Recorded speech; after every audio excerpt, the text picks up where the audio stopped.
साथ मिल जाएगा, तुझे पूरे बुढ़ापे में मिट्टी दी आएगी। पर वे चौथी पीढ़ी में यहाँ फिर आएंगे, क्योंकि अब तक एमोरियों का अधर्म पूरा नहीं हुआ है। और ऐसा हुआ कि जब सूर्य अस्त हो गया और घोर अंधकार छा गया, तब एक अंगीठी जिसमें से धुआं उठता था और एक जलती हुई मशाल दिखाई दी जो उन टुकड़ों के बीच में से होकर निकल गई।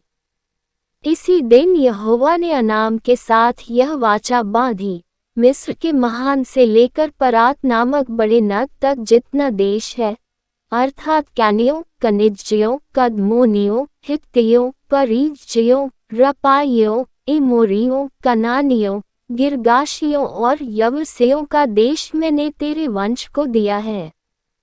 हाजरा और उसका पुत्र इश्माएल। अब्राम की पत्नी सारा के कोई संतान न थी, उसके हाजरा नाम की एक मिली दासी थी। सारा ने अब्राम से कहा, देख, यहोवा ने तो मेरी कोख बंद कर रखी है, इसलिए मैं तुझसे विनती करती हूँ कि तू मेरी दासी के पास जा, संभव है कि मेरा घर उसके द्वारा बस जाए। सारा की यह बात अब्राम ने मान ली। इसलिए जब अब्राम को कनान देश में रहते 10 वर्ष बीत चुके, तब उसकी स्त्री सारा ने अपनी मिली दासी हाजरा को लेकर अपने पति अन्नाम को दिया कि वह उसकी पत्नी हो। वह हाजरा के पास गया और वह गर्भवती हुई। जब उसने जाना कि वह गर्भवती है, तब वह अपनी स्वामिनी को तुच्छ दृष्टि से देखने लगी। तब सारा ने अब्राम से कहा, जो मुझ पर उपद्रव हुआ वह तेरे ही सिर पर हो। मैंने तो अपनी दासी को तेरी पत्नी कर दिया, पर जब उसने जाना कि वह गर्भवती है, तब वह मुझे तुच्छ समझने लगी, इसलिए यहोवा मेरे और तेरे बीच में न्याय करे। अन्नाम ने सार से कहा, देख, तेरी दासी तर वश में है, जैसा तुझे भला लगे वैसा ही उसके साथ कर। तब सारा उसको डेख देने लगी और वह उसके सामने से भाग गई। तय यहोवा के दूत ने उसको जंगल में शूर के मार्ग पर जल के एक सोते के पास पाकर कहा, हे सारे की दासी हाजरा, तू कहाँ से आती और कहाँ को जाती है? उसने कहा, मैं अपनी स्वामिनी सार के सामने से भाग आई हूँ। यहोवा के दूत ने उससे कहा, अपनी स्वामिनी के पास लौट जा और उसके वश में रह।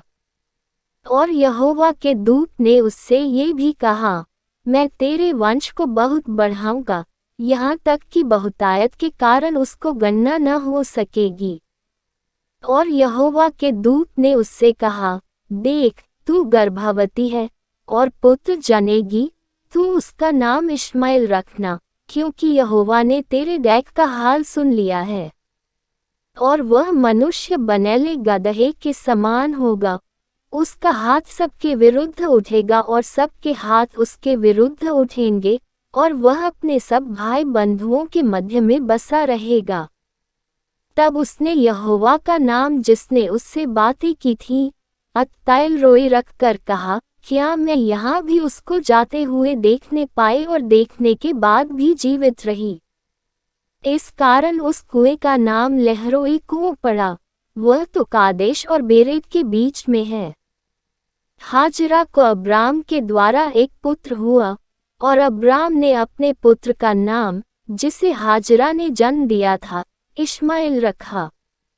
जब हाजरा ने अब्राम के द्वारा इश्माएल को जन्म दिया, उस समय नाम 86 वर्ष का था। वाचा का चिन्ह खतना। मैं जब अब्राम 99 वर्ष का हो गया, तब यहोवा ने उसको दर्शन देकर कहा, सर्वशक्तिमान ईश्वर है, मेरी उपस्थिति में चल और सिद्ध होता जा। मैं तेरे साथ वाचा